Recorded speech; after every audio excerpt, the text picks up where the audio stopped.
Bonjour les amis, bon lundi, comment ça va? Bon début de semaine. Que faisons-nous en début de semaine? Nous faisons notre planning. Nous avons l'intention. Nous recherchons notre objectif. Quel est notre objectif de la semaine?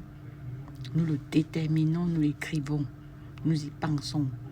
Donc le fait déjà d'y penser et le fait de l'écrire, c'est déjà un travail que vous avez déjà fait. C'est déjà un travail en 5e dimension. Donc aujourd'hui, nous allons parler de la loi de l'attraction. Qu'est-ce que la loi de l'attraction?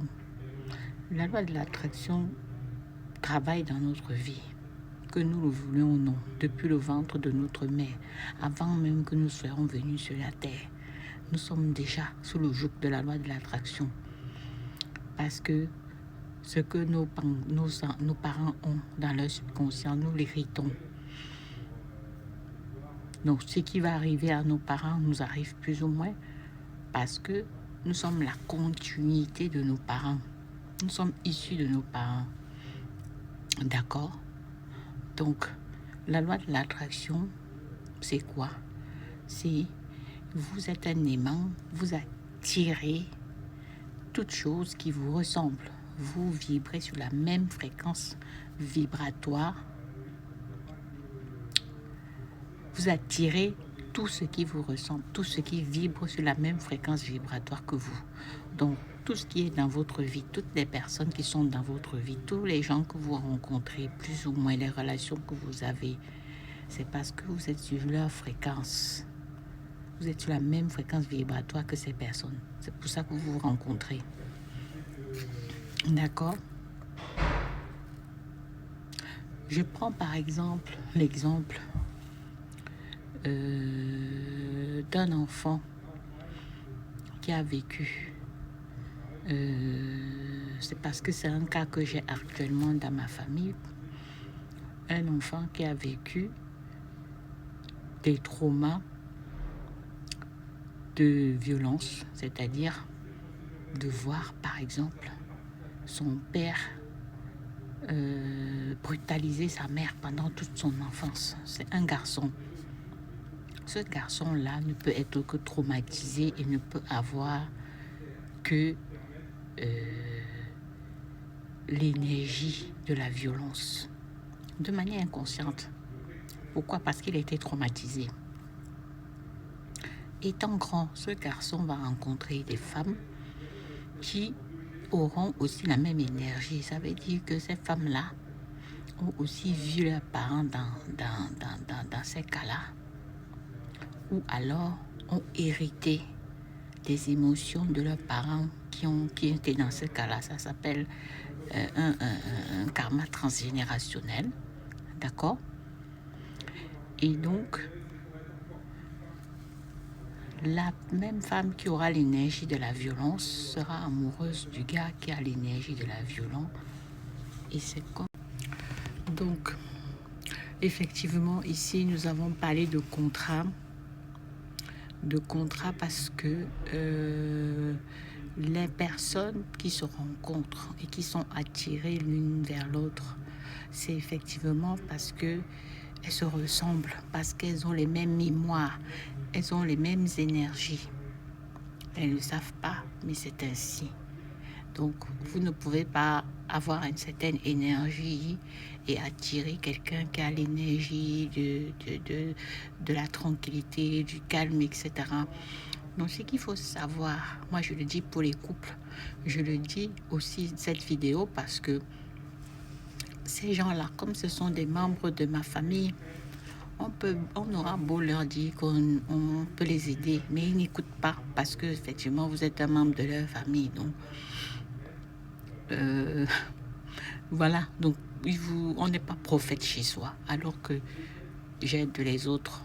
Il y a plein de personnes, des clients qui sont venus me voir parce que c'était pour leur business. Et dans l'énergie, dans le business, ils ont résolu plein d'autres problèmes qui étaient liés à leur relation de couple parce qu'ils ont su, après, rééquilibrer leur énergie parce que l'abondance, c'est la santé, l'amour et les objectifs. Donc, lorsque vous êtes dans l'énergie, vous rééquilibrez. votre vie. Vous savez ce qu'il faut faire pour harmoniser votre vie, pour harmoniser votre fréquence vibratoire, pour avoir les mémoires que vous voulez conformément à vos attentes.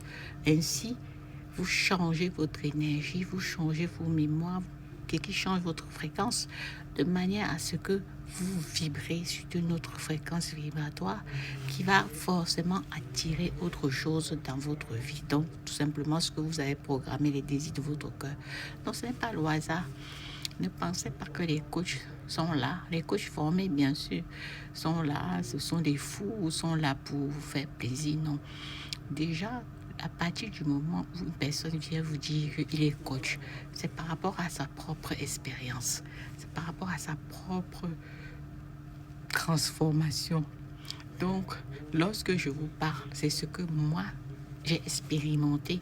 C'est la seule chose que j'ai expérimenté que je peux vous transmettre. Ce n'est pas ce qui est écrit dans les livres, même si je me suis fait coacher, même si j'ai fait une formation, mais c'est parce que j'ai fait une expérience que je peux moi-même aussi, par l'expérience que j'ai fait, donner l'information à quelqu'un qui va aider une autre personne. D'accord? Ce n'est pas parce que j'ai lu, parce que ce que vous lisez reste théorie et la pratique, c'est la transformation, c'est votre transformation, c'est ce qui se passe réellement en vous. C'est ce que vous avez vécu après avoir pratiqué. Et c'est à partir de cette pratique-là, de cette expérience que vous avez vécue, que vous pouvez, même si vous n'êtes même pas un professionnel formé, de décider d'aider les autres par votre simple expérience. Est-ce que vous comprenez? Donc aujourd'hui, je fais plus cette vidéo pour ces membres de ma famille parce que j'ai essayé de leur faire comprendre que je pouvais les aider, mais ils comprennent. Enfin, je pense que ça les intéresse pas trop. Il y a des gens qui croient que le développement personnel c'est pour les fous, que c'est pas pour les humains. Mais ce que je veux dire, c'est que je n'empêche pas aux gens de prier, ceux qui sont chrétiens. Moi-même, je suis chrétienne. Mais est-ce qu'ils savent prier? Parce que depuis des années, depuis des générations, il y a les gens qui se cantonnent dans la prière en pensant que c'est en appelant Dieu, en demandant à Dieu, que les choses vont changer dans leur vie. C'est pas la peine de prier, de demander des choses à Dieu. Dieu vous a déjà tout donné. Prenez l'exemple sur le grand maître Jésus-Christ, Moïse, Mohamed, Bouddha. Vous avez vu que dans leur comportement, ils demandaient des choses à Dieu, ils pleurnichaient. Prenez l'exemple et ayez de la graine pour comprendre comment est-ce qu'il faut prier, ce que c'est que la prière. La prière, ce n'est pas le manque. Bon, je pense que pour les profanes, vous n'allez pas comprendre ce que je dis. Il faut une certaine éducation pour comprendre. D'accord? Donc, ce que j'étais en train de dire était important de savoir que aujourd'hui, lorsque vous êtes dans une relation amoureuse, que vous constatez par rapport à votre conjoint que les choses ne se passent pas comme vous voulez, il faut savoir que c'est votre énergie.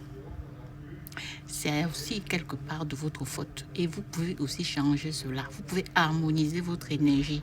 Donc, quelque part, c'est l'énergie que vous avez qui a attiré cela. Donc, quand vous travaillez sur votre énergie, vous permettez d'harmoniser la relation avec le conjoint.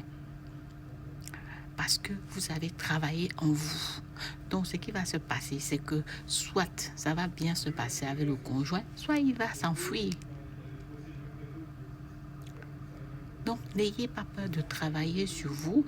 N'ayez pas peur de travailler sur votre énergie, de laisser derrière des choses et de programmer des nouvelles choses, de vous programmer une vie meilleure, de penser au présent à vous et de déclarer ce que vous voulez pour vous, parce que c'est votre droit.